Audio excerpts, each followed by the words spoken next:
Kabanata 1556 Binawi ni Elliot ang telepono. I don't dare to tell Avery about this. Gusto kong maghintay. Maghintay ng ano? Si Ben Schaffer ay medyo lasing, ngunit biglang naging matino. Sabi ni Elliot, hintayin mo munang lumaki ng kaunti ang batang ito, at tingnan mo kung magbabago ang hitsura niya. Paano magiging kamukha ni Leila ang anak namin ni Rebecca? Oo, nagtataka din ako, magkamukhang magkamukha sina Leila at Avery, kahit sinong may mata ay makikita sa isang sulyap. Ikaw at ang anak ni Rebecca ay maaaring maging katulad mo, marahil Rebecca, ngunit imposibleng maging katulad ni Avery. Pagdating sa excitement, hindi mapigilan ni Ben Schaffer ang paghampas ng mesa. Pag-amin ni Elliot, huwag mong sabihin kay Avery ang tungkol dito, huwag sabihin kahit kanino, ipinangako ko kay Avery na hindi na ako muling pupunta sa Yanroville at hindi ako magkukusa na makipag-ugnayan kay Rebecca. Kung tutuperin ko ang pangako ko, hindi ko na dapat banggitin si Rebecca at ang batang iyon. Habang umiinom si Elliot, mas naging matino siya. Sa tuwing naiisip niya ang bata tulad ni Leila, labis siyang nahihirapan. Huwag kang mag-alala, tikom ang bibig ko. Itinabi ni Ben Schaffer ang bote at nagsali ng isang baso ng maligamgam na tubig at sinabing, bigla na lang ayaw ko nang uminom. Elliot, bakit? Walang magawang sinabi ni Ben Schaffer, kung lasing ako, sino ang magko-comfort sa'yo? At lasing na ako, paano? Ako makakabalik mamaya, tsaka tumitingin ako sa'yo, natatakot akong umiinom ako ng sobra, baka mamaya. Tatawagan ko si Avery para sunduin ka. Agad na ibinaba ni Elliot ang baso. She should be sleeping. Bumaba kami ng eroplano ngayon at pumunta sa bahay ni Xander. Hindi siya natulog sa eroplano. Ben, kung ako sa kanya, makokonsensya ako. Elliot, hindi siya sinisisi ng mga magulang ni Xander. Siyempre hindi mo siya masisisi. Sino ang nakakaalam kung ano ang nangyari sa pagkamatay ni Xander? Mabilis na ibinalik ni Ben Schaffer ang paksa sa bata. Sabi mo ngayon lang hindi ka makakapunta sa Yanroville in the future. Tapos paano kapag nanganak na si Rebecca? Hindi sinagot ni Elliot ang tanong niya, sumulyap lang sa kanya. Well, hindi ako makakapunta, siguradong magagalit si Avery kung pupunta ako. Nagkibit balikat si Ben Schaffer, kung gusto mong makita ang batang iyon, pwede akong pumunta sa pwesto mo. Pupunta ako ng palihim at hindi magpapaalam kahit kanino. Kapag nakapasa ako, ipapakita ko sa iyo ang sanggol at magpapapaternity test para sa iyo. Paano ito, Elliot? Masyado pang maaga para isipin ang isyong ito. Hindi pa masyadong maaga, ilang buwan na lang, mangganganak na si Rebecca, kung hindi mo nakikita ng sarili mong mga mata. Who knows kung kamukha talaga ng bata si Leila? Nais ni Ben Schaffer na lutasin ang misteryong ito. O pagdating mo sa Bridgedale, sasanduan ko si Rebecca at ang bata para pumunta sa Bridgedale.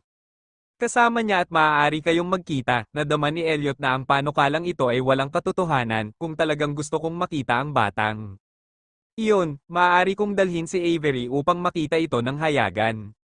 Pang-aasar ni Ben Schaffer, huwag mo nang pag-usapan, hindi ka man lang manggahas na sabihin kay Avery kung ano ang dapat pag-usapan tungkol sa pagkuha kay Avery para makitang mangganganak si Rebecca? Sa tingin mo ba ma-stimulate si Avery dito? Kahit anong sabihin niya, sa tingin mo wala talaga siyang pakialam, kahit ang mga salitang Rebecca lang ang naririnig niya, nasusukan na yata siya at gustong sumuka.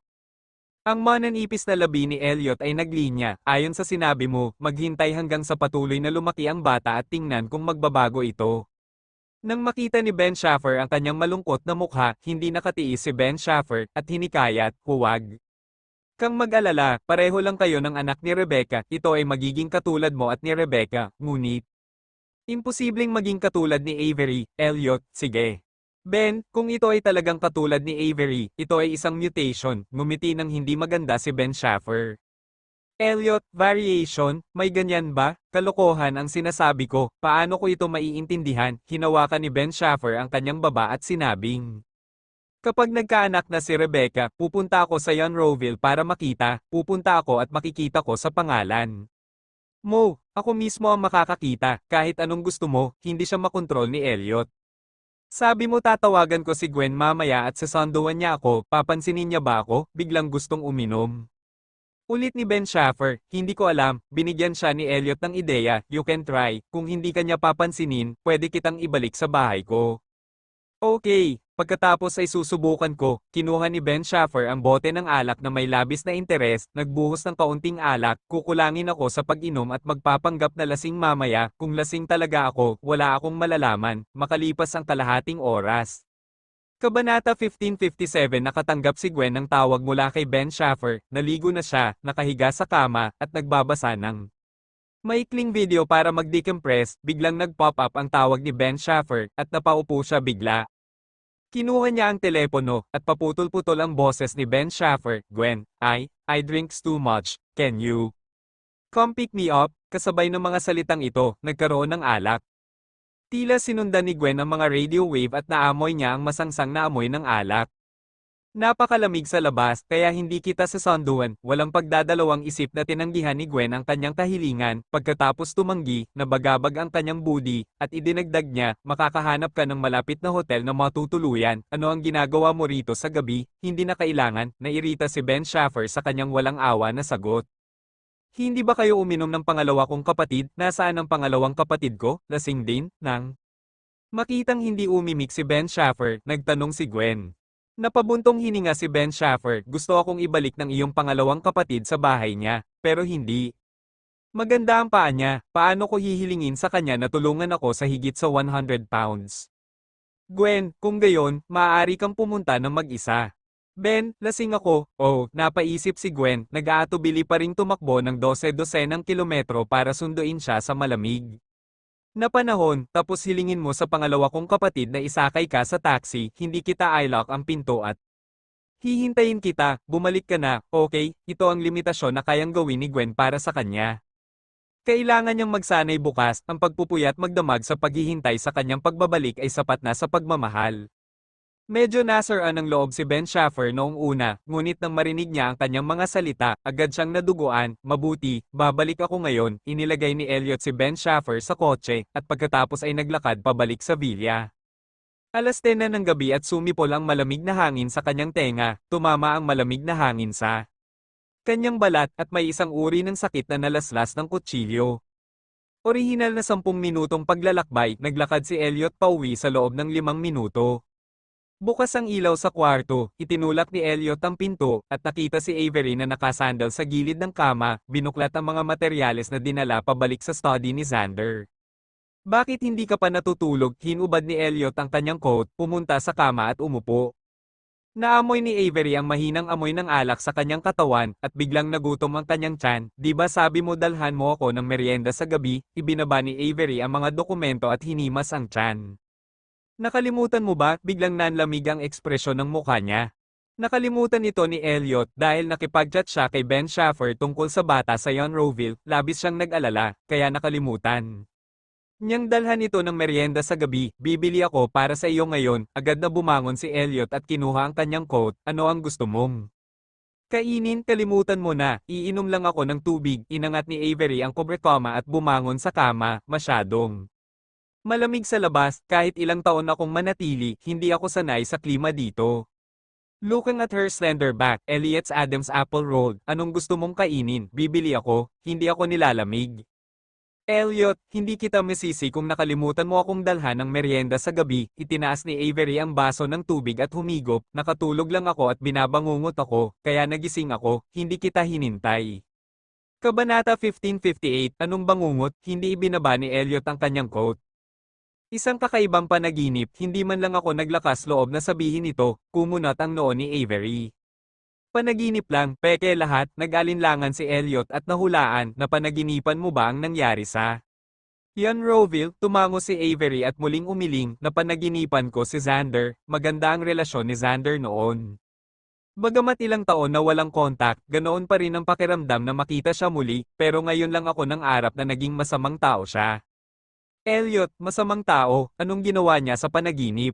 Hindi niya hinayaang magkasama kaming dalawa, sa panaginip, nasa side siya ni Rebecca, nang sabihin nito ni Avery, nakaramdam siya ng lamig sa kanyang puso, Xander is not such a person, hinding-hindi siya tatayo sa panig ni Rebecca, kaibigan ko siya, kung kasama niya si Rebecca, Avery, huwag kang excited, ang mga panaginip ay pekeng lahat, tiyak na hindi siya masamang tao, kung masamang tao siya, hindi siya papatayin. Tinulungan siya ni Elliot na maupo sa tabi ng kama, anong gusto mong kainin?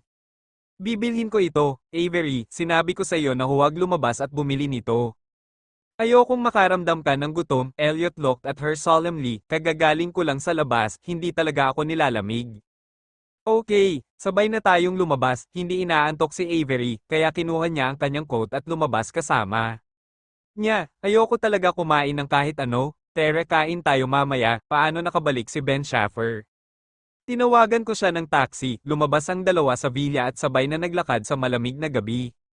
Malamig ba? Ipinulupot ni Avery ang kanyang mga braso sa kanyang baywang at idiniin ang kanyang katawan palapit sa kanya. Niyakap siya ni Elliot at kumalat ang tawa nito sa kanyang ulo, buti na lang at nasa tabi kita, hindi ako nilalamig. No wonder hindi ako nakaramdam ng gutom nung uminom ako ng tubig ngayon lang, Avery echoed him, ito pala ang feeling ng puno ng tubig, hindi ko dapat nakalimutang dalhan ka ng merienda sa gabi, si Elliot ay taimtim na humingi ng tawad sa kanya. Sinabi ko na hindi mo kasalanan, hindi mo kailangang humingi ng tawad sa akin, nakangiting tanong ni Avery. Ano ang na-chat mo kay Ben Schaffer? Sinabi niya na pinagsisihan niya ito at hindi niya dapat inilagay ang kanyang isip kay Chelsea sa loob ng maraming taon. Sinabi rin niya na kung patuloy siyang binibitin ni Gwen, sasuko na siya. Namili si Elliot ng ilang bagay na malalaman niya at sinabi sa kanya, marami siyang nainom, pero hindi siya lasing. Pinapunta ko siya sa bahay namin para magpahinga, kailangan niyang bumalik sa tabi ni Gwen. Avery, mukhang okay na silang dalawa ngayon, sabi ni Elliot, malaki na ang pinagbago ni Ben Schaffer ngayon, nakikita ko na gusto niya talagang mag-stabilize. Avery, mabuti naman, kung gusto din siya ni Gwen, mas maganda pa, Elliot, hindi mo ba alam ang ugali ni Gwen?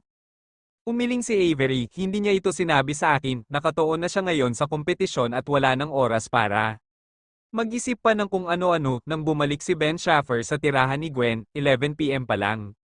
Bukas ang ilaw sa sala, pumasok siya sa villa at nakita niya si Gwen na nakahiga sa sofa at mahimbing na. Natutulog, nanlamig agad ang katawan niya, medyo nakakahiya, pakiramdam niya ay napakatanda na niya, pwede siyang pumunta sa villa ni Avery para mag-overnight pero kailangan niyang tumakbo pabalik kung hindi siya babalik. Hindi na siya hihintayin ni Gwen sa sala, lalo pat nakatulog siya sa sofa. Kahit na ang pag-init ay nakabukas sa bahay, hindi na kailangang mag-alala tungkol sa kanyang pagyeyelo, ngunit siya ay matangkad at ang sofa ay hindi siya kayang tanggapin, nakabaluktot ang katawan niya. Kung ganito ang tulog niya magdamag, siguradong masakit ang likod niya bukas.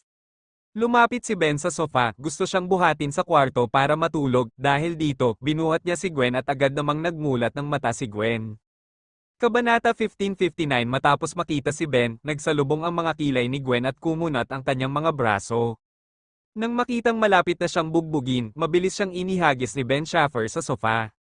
Anong ginagawa mo? Gusto mong manakit ng tao? Napaatras si Ben Schaffer ng 2 hakbang, nagsalita ng napakabilis, nakita kong nakatulog ka sa sofa, kaya gusto kitang ibalik sa kwarto, ano sa tingin mo ang gagawin ko? Agad na pinunasan ni Gwen ang kanyang mga mata pagkatapos marinig ang kanyang mga salita, akala ko ay molstiyahin mo ako at matatakot ako hanggang sa mamatay. Hindi, ganun ba ako Kate Cott? Hindi naman kita pinilit di ba? Hindi ko pinipilit ang mga babae, ipinagtanggol ni Ben ang sarili. Hindi mahalaga kung ito ay nakakatakot o hindi, umayos ng upo si Gwen at dahan-daang sinabing, kung ngayon lang nasa harapan ko ang gwapong mukha ni Eric, siguradong hindi ako lalaban, Ben Schaffer. Being with a handsome guy like him, just looking at his face, masaya na ako, hindi banggitin ang anumang uri ng intimate relationship, feeling ko na take advantage ko siya, natapos si Gwen na masayang mukha, nakitang kasing itim ng ilalim ng kaldero ang mukha ni Ben Schaffer, at agad niyang itinikom ang bibig. Malamig na sabi ni Ben Schaffer, bakit hindi mo sabihin, dahil mahal na mahal mo siya, hahabulin mo siya. Gwen, maraming gwapong lalaki ang gusto ko, kung mukha ng iba ang gusto ko, hahabulin ko siya, yung iba. Habulin ko kaya siya, at saka, alam ko pa rin kung gaano ako katimbang, hindi ako karapat-dapat sa isang lalaking Diyos na ka-level ni Eric, naramdaman ni Ben Schaffer na sinampal ang kanyang mukha at gumawa ito ng tunog. Hindi ka karapat-dapat kay Eric, kaya sa tingin mo karapat-dapat ka sa akin, nadama ni Ben Schaffer na siya ay higit na mas mahusay kaysa sa maliit na maputing lalaki ni Eric, ngunit malinaw na hindi ito iniisip ni Gwen. Hindi ako karapat-dapat para sa iyo, ngunit hindi ko naman hiniling na puntahan mo ako, hindi ba? Napakalinaw ng mga iniisip ni Gwen sa sandaling ito, nahihirapan ka sa problemang ito, bakit hindi mo pag-aralan ang paraan upang manatiling malusog? Hinahiin mo na naman ako, medyo naagrabyado si Ben Schaffer. Sobrang naagrabyado rin si Gwen, I don't think you're old, pwede bang maging immortal? Kung oo, hindi na kita magsasalita sa hinaharap, Ben Schaffer. Di ba sabi mo lasing ka, puyat nagising ka na yata, lumapit si Gwen sa kanya at tinitigan ang mukha niya ng ilang segundo, sinadya mong nagsinungaling sa akin na lasing ka at pinasundo kita, di ba? Tuyong umubo si Ben Schaffer, ilang beses, gusto ko lang makita kung sasanduan mo ako. Gwen, bakit ang muwang mo? Ang mga bata sa kindergarten ay mas mature kaysa sa iyo, itinulak niya ang katawan nito sa isang tabi. Gwen, salamat sa paghihintay sa pagbabalik ko, naisip ni Ben Schaffer kung paano siya nakatulog ngayon sa sofa, at lahat ng kalungkutan sa kanyang puso ay nawala kaagad, kahit may kutsilyong bibig si Gwen, hindi naman ganoon katigas ang puso niya. Sa susunod na umaga, iminulat ni Elliot ang kanyang mga mata at nagising, walang tao sa paligid, agad niyang itinaas ang kubrekama at umupo, hinubad ang mga kortina, at nakatingin sa labas mula sa mga bintanang mula sahig hanggang kisame, isang makapal na patong ng nyebe ang makikita sa bakuran. Mas malala ang temperatura sa Bridgedale kaysa sa Ariadel, ang tag-araw ay napakainit at ang taglamig ay napakalamig. Tumingin siya sa mga bumabagsak na snowflake sa labas ng bintana, at lahat ng iniisip sa kanyang isipan ay inalis. Sa sandaling ito, ang